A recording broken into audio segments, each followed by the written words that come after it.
আমাদের মা বাবা যখন বেঁচে ছিল আমাদের বাড়িতে সপ্তাহে সপ্তাহে একদিন করে হলো মা বাবা আসতো।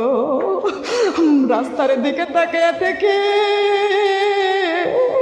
আমাদের বাবা আমাদের বাড়িতে আসার দিন হলে রাস্তায় তাকায়া থাকি, বাবার জন্য সকাল সকাল রান্না করে রাখি, বাবা আমাদের বাড়িতে আসবে। সেই বাবা আজকে দুনিয়া ছেড়ে বিদায় নিয়ে চলে গেছে। আর কোনোদিন আমাদের বাবা আমাদের বাড়িতে আসবে না। আমাদের অসুস্থর কথা শুনলে আমাদের জনম দুঃখিনী মা পাগলের মতো আমাদের বাড়িতে ছুটে আসতো। মায়ের হাতটা মাথার মধ্যে বুলাইয়া দিলে সমস্ত বালা মুসিবত রোগগুলো পানি হয়ে যাইত।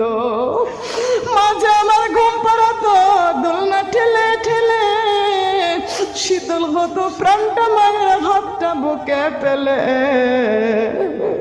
মামনিটা ছোট্ট অতি কিন্তু জানি ভাই মায়ের মতো এত মধু তিন ভুবনে নাই। মামনিটা ছোট্ট অতি কিন্তু জানি ভাই মায়ের মতো এত মধু পৃথিবীতে আর নাই। জনম দুঃখিনী মায়ের মতো পৃথিবীতে আর কেউ নয়।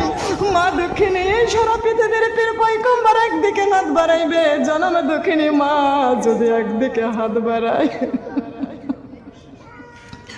এই দরদি মা